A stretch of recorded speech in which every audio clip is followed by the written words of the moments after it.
कारुणिकाः, जिसके अंदर करुणा, दया और करुणा में दो शब्द हैं, ये दो शब्द होते हैं, दया और करुणा।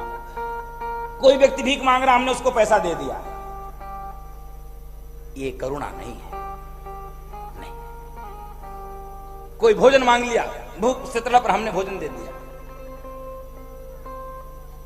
करुणा कहते हैं जब दूसरे का दुख अपना दुख लगने लगे, उसके दुख के निवारण के लिए जब हम ये सोचें कि ये मैं उसके लिए नहीं कर रहा हूं, अब उसका दुख मेरा दुख बन चुका है, तो जब उस भाव से हम किसी की सेवा करते हैं तो क्या कहते हैं? करुणा। बंधु माता, वो है करुणा। करुणामयी कृपा कीजिए श्री राधे, करुणामयी कृपा कीजिए राधा करुणामयी कृपा कीजिए राधा रानी दया कीजिए श्री राधे, राधा रानी दया कीजिए श्री राधे, करुणामयी कृपा कीजिए श्री राधे, करुणामयी कृपा कीजिए।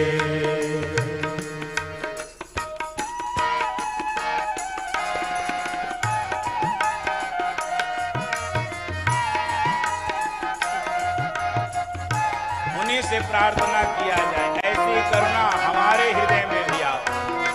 हे किशोरी जी,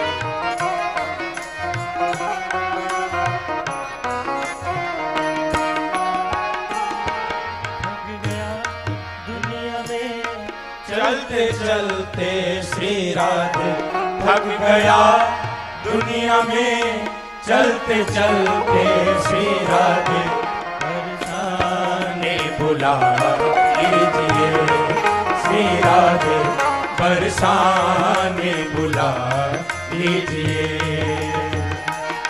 राधा रानी दया कीजिए श्री राधे, राधा रानी दया कीजिए श्री राधे, करुणामयी कृपा कीजिए श्री राधे, करुणामयी कृपा कीजिए श्री राधे, करुणामयी कृपा कीजिए।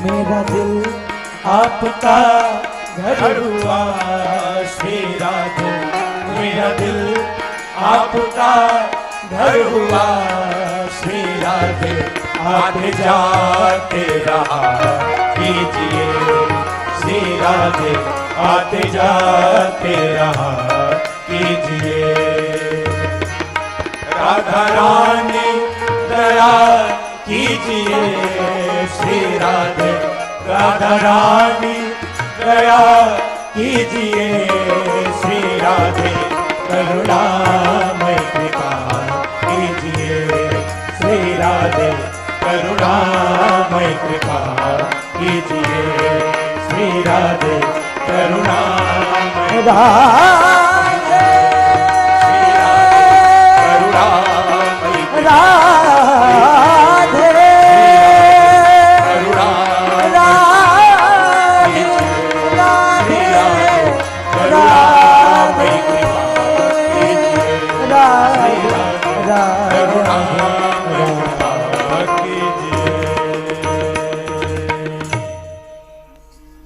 करुणा हो, इसके अंदर सहन शक्ति हो, जो सबको अपना मानता, सुहृदः सर्वदेहि नाम, सब देहधारियों में उसी ठाकुर जी का दर्शन करता हो, और जिसका कोई शत्रु न हो, अजात शत्रु हो, जो शांत हो, यही साधु के लक्षण है बंधु माता। जिसके अंदर सहन शक्ति हो, जिसके अंदर करुणा हो, जिसके अंदर सब देहधारियों में समान दृष्टि देखने की क्षमता हो, जिसका कोई शत्रु न हो और जो शांत हो, वो साधु के लक्षण है।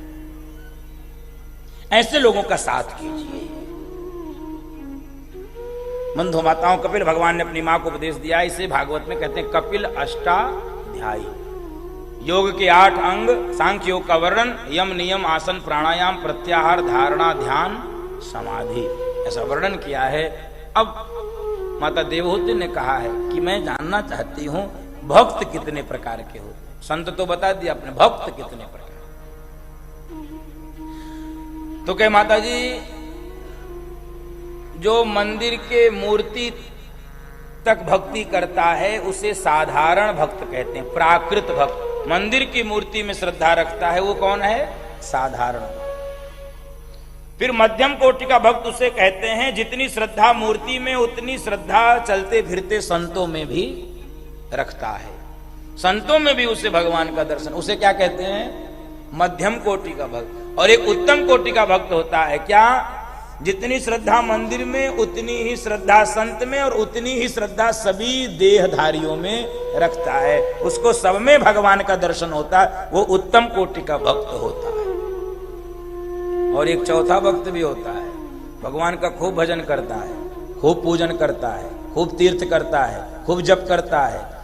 भगवान जब इससे प्रसन्न होते हैं तो कहते हैं मांग लो, तो मांगता कुछ नहीं है। भगवान से जो कुछ नहीं मांगता वो चौथे कोटि का भक्त। जाहि न चाहिए कबहु कछु तुम सन सहज सने, बसहु निरंतरता सुमन सोराउर निज गे। वाल्मीकि ऋषि ने कहा है भगवान राम से, जिसको कुछ नहीं चाहिए, राम तुम उसके हृदय में रहो, तुमसे केवल प्रेम करता है। एक चौथा कोटि का यही भक्त है जो भगवान के देने से भी लेता, मांगता तो नहीं है, भगवान भी देना चाहे तो लेता। समय थोड़ा ही है मेरे पास, फिर भी एक संत की कथा सुना दो। एक पति पत्नी थे, रंका बंका, बंधु माताओं, रंका बंका। नामदेव जी ठाकुर जी से बात करते थे। एक दिन नामदेव जी से कहा कि ठाकुर जी बातें बड़ी बड़ी करते हो, घोषणा बड़ी बड़ी करते हो, अनन्यास चिंतयन्तो माम ये जना पर्युपास्ते तेषाम नित्याभियुक्ता नाम योगक्षेमम वहाम्यम। तुम्हारा जो चिंतन करते तुम उनका ख्याल रखते, तुम उनकी चिंता करते हो। कहीं हाँ करता तो कहीं रंका बंका, जीवन भर तुम्हारी सेवा करते हैं और ये देखते ना कितनी गरीबी में रह रहे हैं, कभी देते क्यों नहीं हो कुछ, कभी देते क्यों नहीं हो कुछ। अरे वो लेते नहीं है, भगवान ने कहा तुम जानते नहीं हो रंका बंका को, लेते नहीं है। कई बातें मत बनाओ, दे के देखो जरा, हमारे सामने दिखाओ जरा, दे के गए ठीक है दिखाते हैं। जंगल में लकड़ी बीनते थे ये रंका बंका। नामदेव जी के साथ ठाकुर जी पहुंचे। बंधु माता, रंका बंका जंगल में लकड़ी बीनने के लिए जा रहे थे, पति आगे चल रहा था, पत्नी पीछे चल रही थी। भगवान ने इनके रास्ते में सोने के सिक्कों की बोरी गिरा दी। पति ने देखा, अरे पत्नी पीछे आ रही है, जल्दी से उस पे मिट्टी डालने लगे, मिट्टी डालने लगे, कहीं पत्नी देख के उसका मन बिगड़ न जाए, हैं? मिट्टी डालने लगे। तभी पीछे से आवाज आई, अरे सुनिए, मिट्टी पे मिट्टी क्यों डाल रहे हैं? माथा ठनक गया पति का भी और नामदेव का भी, भगवान का भी। लो, पति तो सोने ही समझ रहा था सोने को, पत्नी एक हाथ आगे उसको क्या कह रही है? मिट्टी। क्या देंगे इनको जो सोने को मिट्टी समझते, इनको हम क्या दे सकते हैं? नामदेव का माथा ठनक गया। नामदेव ने कहा अच्छा ठीक है, चलो सोना चांदी नहीं चाहिए, इनको लकड़ी दे दो जरा, एक दिन इनको मेहनत कम करना पड़े, लकड़ी आज इनकी काट के बांध दो। भगवान ने कहा ठीक। भगवान ने अगले दिन इनकी लकड़ी के गट्ठर बना दिया ताकि इनको मेहनत न करना पड़े नामदेव के अनुसार, और ये घर पे ले जाकर उसको बेच के अपना परिवार चलाओ।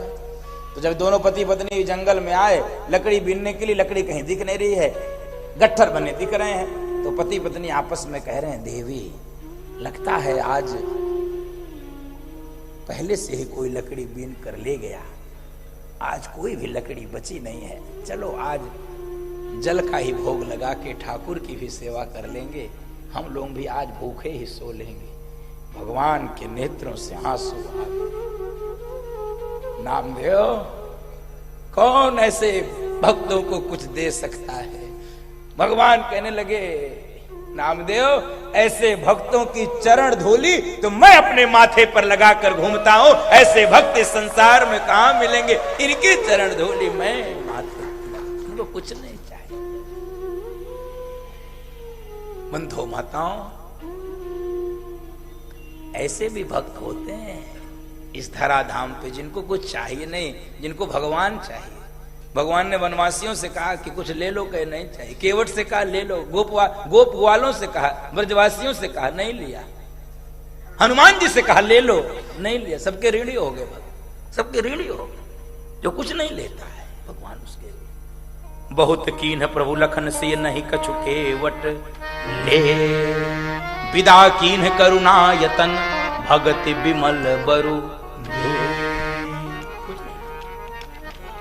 वैसे चौथे कोटि के भक्त होते हैं जो भगवान से कुछ लेते नहीं। और बंधु माताओं, ऐसे दिव्य उपदेश कपिल भगवान कर रहे हैं। मैया ने उपदेश को सुनने के बाद ये कह दिया कि मैं सारे उपदेशों को सुन के एक ही सार समझ रही हूं कि कोई कितने भी बड़े घर में क्यों न पैदा हो जाए, यदि भगवत नाम से दूर है, भगवत चरणों से दूर है, तो वो अपने जीवन को नष्ट कर रहा है। और कोई चांडाल के घर में भी क्यों न पैदा हो जाए, और यदि भगवत चरणों से उसकी प्रीति है तो उसका बेड़ा पार लग जाएगा। बोल भक्त वत्सल भगवान की।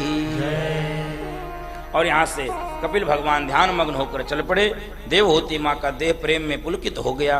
देवहूति मां जल रूप में परिणत हो गई। कपिल भगवान सागर में आकर विराजमान हो गए। सागर ने स्वागत किया है। बीच में आसन लगाकर कपिल भगवान बैठ गए। उसे ही हम सब क्या कहते हैं? बोल गंगा सागर तीर्थ की। सारे तीर्थ बार बार उसी में संक्रांति के समय मेला लगता है। और अब मनु कन्याओं के आगे वंश का वर्णन करते हुए सुखदेव जी सुनाने लगे कि जो सबसे छोटी बेटी थी प्रसूति देवी, उनका विवाह दक्ष प्रजापति के साथ हुआ। उनकी एक बेटी सती थी जिनका विवाह भोलेनाथ के साथ हुआ, लेकिन उनकी कोई संतान नहीं हो सकी। परीक्षित ने कहा ऐसा क्या हो गया कि उनकी कोई संतान नहीं हुई, ऐसा क्या हुआ? तो वो पूरी कथा जो आपने राम कथा में भी सुनी होगी, उसको मैं संक्षेप में करके आपको सुनाता हूं कि क्यों नहीं सती जी से कोई संतान हो सकी। बंधु माताओं, मैत्रेय मुनि ये कथा विदुर जी को सुना रहे थे।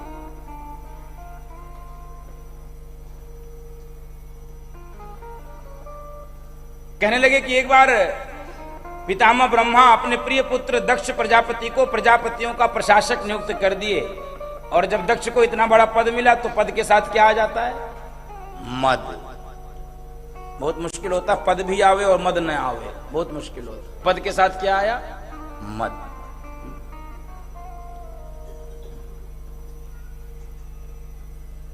और बंधु माताओं, इतना बड़ा पद मिला। ब्रह्मा जी की सभा में इसका सम्मान समारोह था और उस सम्मान समारोह में भोलेनाथ भी बैठे थे। इसका सबने स्वागत किया, भोलेनाथ नहीं खड़े हुए। इसकी दृष्टि पड़ गई भोलेनाथ पे, इसकी दृष्टि भोलेनाथ पे पड़ है।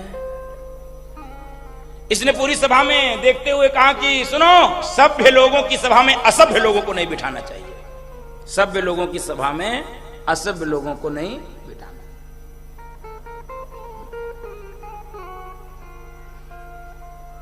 तो सबने कहा इस सभा में असभ्य कौन बैठा है? तो ये अभिमान में रंगा हुआ भगवान शंकर के ससुर कह रहे हैं, सुनो यही मेरा दामाद। लोगों ने कहा दिमाग खराब है, भगवान शंकर को तुम असभ्य कह रहे हो? जब इतनी ही कमियां थी तो अपनी बेटी का विवाह क्यों किए? तो कहने लगा अरे वो तो हम ब्रह्मा की बातों में आ गए, नहीं तो अपनी मृगलोचनी कन्या का विवाह इस बंदर की आंख वाले शंकर से मैं क्यों करता? अरे नंदी ने कहा मार डालूंगा तुमको मैं, मेरे प्रभु को तुम बंदर की आंख वाला कर दिया। भृगु ऋषि उस यज्ञ है, भृगु ऋषि ने कहा सुनो,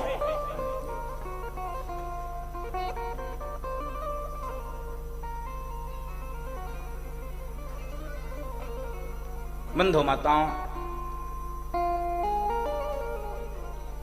आज ये बहुत सारी बातें हुई उनकी सभा में, और जिसके कारण भगवान शंकर और उनके ससुर में क्या हो गई? गांठ पड़ गई। रही मन धागा प्रेम का, मत तोड़ो छटका, टूटे से फिर ना जुड़े, जुड़े गांठ पड़।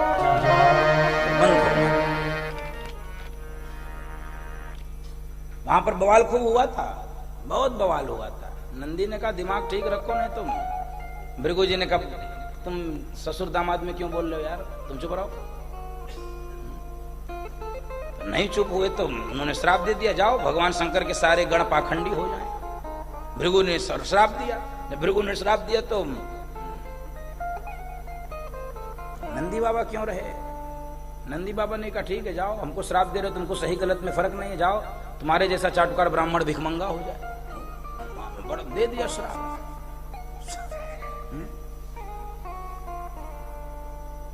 और बंधु माताओं, एक यज्ञ का आयोजन किया। यज्ञ का आयोजन दूसरों को नीचा दिखाने के लिए, छोटा दिखाने के लिए नहीं किया जाता है। यज्ञ का आयोजन सृष्टि के कल्याण के लिए, मानवता के कल्याण के लिए, सबके कल्याण के लिए। सर्वे भवन्तु सुखिनः, सर्वे सन्तु निरामया। यज्ञ इसके लिए होता है। आनो भद्राः क्रतवो यन्तु विश्वतः, भद्रम करणे भी शृणुयाम देवा, भद्रम पश्येमाश वृजत्राः। यज्ञ इसके लिए होता है। यज्ञ ये सबको बुलाया, और किसको नहीं बुलाया? अपने ही बेटी दामाद को नहीं। अच्छा, जिनको बुलाया वो भी कम करामाते नहीं है। वे सब अपना विमान कैलाश के ऊपर से लेके जा रहे हैं, कोई और हवाई अड्डा चुन लेते, लेकिन इनको कैसे भी वो सांस। अब वो धूप सेक रही थी सती जी, कैलाश में ठंडी बहुत है। कहाँ? अरे देवी जी आपको पता नहीं, आप यहाँ बैठे, आपके पिताजी क्या है? ओ हो। अब मायके के लिए माताएं बहुत जागरूक रहती हैं, बहुत। अरे इनका जोश हमेशा हाई रहता है। हाँ। बस आप चलिए, हम आ रहे हैं, बस चलिए। अब आ गई भगवान शंकर के पास। अरे प्रभु चलो। कहे कहाँ? कह रहे मायके में यज्ञ है। तो भगवान शंकर ने कहा अरे कोई चिट्ठी आई है, निमंत्रण आया कि केवल चलो?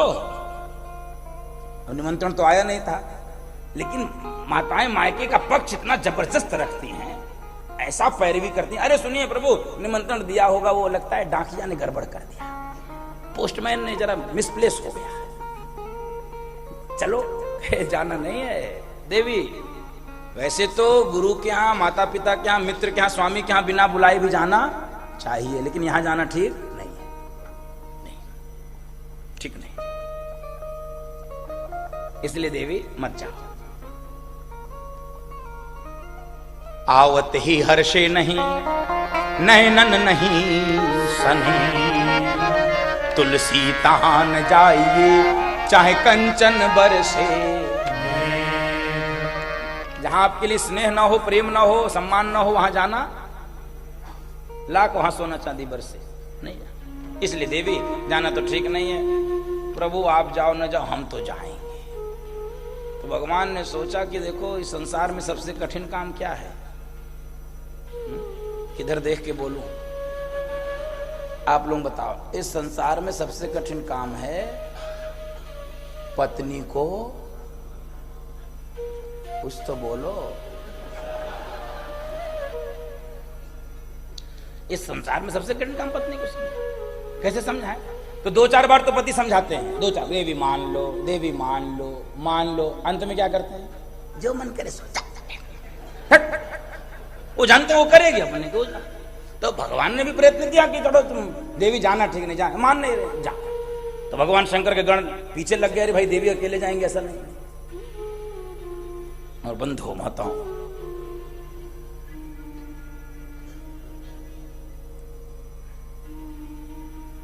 उस यज्ञ में सती जी आई है, अपने पिता के यज्ञ में दर्शन कर रही हैं। यज्ञ भूमि का संपूर्ण यज्ञ भूमि को देखने के बाद दक्ष के सेवकों से उन्होंने पूछा है, मेरे पति का स्थान इस यज्ञ में कहाँ है? कहाँ है ब्रह्मा विष्णु महेश का स्थान? सेवकों ने कहा आपके पिता ने, आपके पति भोलेनाथ का कोई स्थान इस यज्ञ में नहीं रखा है। और बंधु माता, सुनते ही पूरे शरीर में आग लग गई है। अब इस यज्ञ का कल्याण नहीं हो सकता है। जिस यज्ञ में ब्रह्मा विष्णु महेश का स्थान न हो, अब ये शरीर तो मेरे पिता के अंश से पैदा हुआ है और मेरे पिता इतना अपराध कर दिए हैं, अब इस शरीर को मैं कैसे बचा के रख पाऊं। और दाहिने पैर के अंगूठे को धरती से रगड़ा है सती मैया ने और क्रोध में एकदम से जलने लगी हैं। योग की अग्नि प्रकट किया है, उसी योग की अग्नि में स्वाहा स्वाहा स्वाहा। बंधुओं माताओं, शरीर जल के राख व खाक हो गया। भगवान शंकर को पता चला, भगवान शंकर ने वीरभद्र को भेजा है जटा से प्रकट करके, जाओ। वीरभद्र आया है, यज्ञ को तो नष्ट किया ही और दक्ष की भी वही गति हुई जो शिवद्रोही की होती है। दक्ष की गर्दन काट के स्वाहा स्वाहा।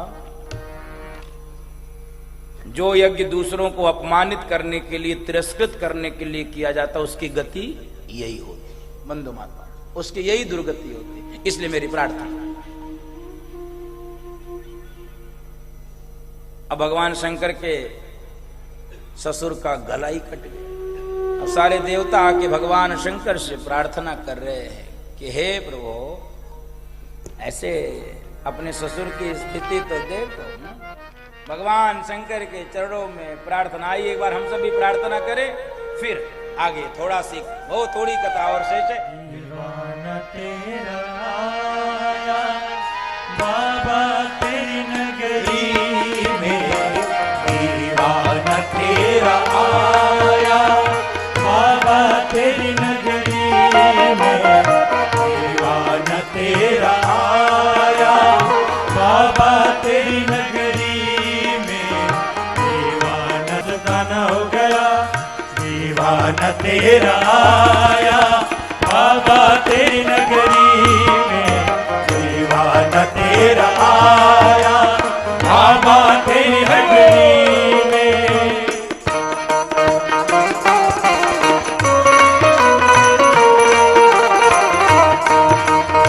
एक बार दोनों हाथ उठा बोले शंकर भगवान की जय हो।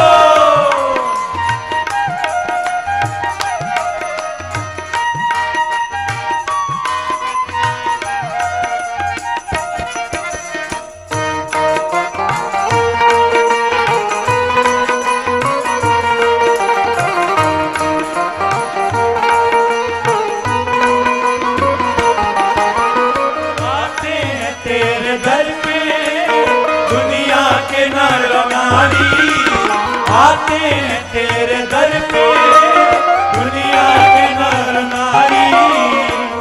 मैं भी मंगता आया रे बाबा, मैं भी मंगता आया बाबा तेरी नगरी में, मैं भी मंगता आया बाबा तेरी नगरी में, दीवाना तेरा आया बाबा तेरी नगरी में, दीवाना तेरा आया बाबा तेरी नगरी में। मैं दीवाना, मैं दीवाना, मैं दीवाना हो गया, मैं दीवाना, मैं दीवाना, मैं दीवाना हो गया, मैं दीवाना दीवाना मस्ताना हो गया, मैं दीवाना दीवाना मस्ताना हो गया, दीवाना तेरा आया बाबा तेरी नगरी में, दीवाना तेरा आया बाबा तेरी नगरी में, दीवाना तेरा आया बाबा तेरी नगरी में, बाबा तेरी नगरी में,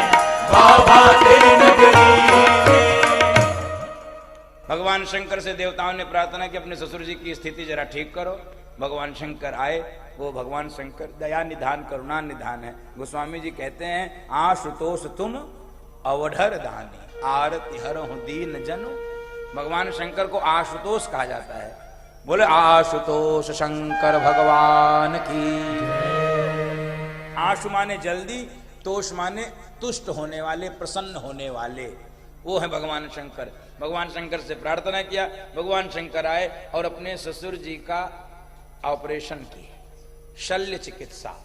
तो कौन सा मुंह लगा?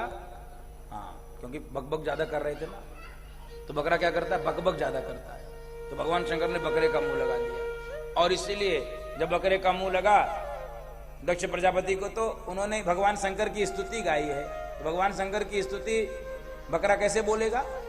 बम बम बम बम बम।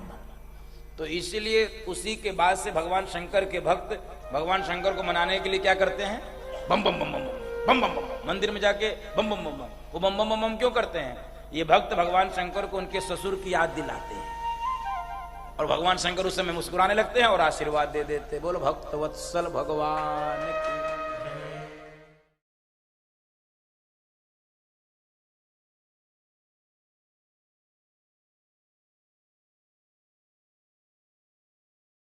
आनंद टीवी से जुड़ने के लिए आप हमें व्हाट्सएप करें 9277395752 पर।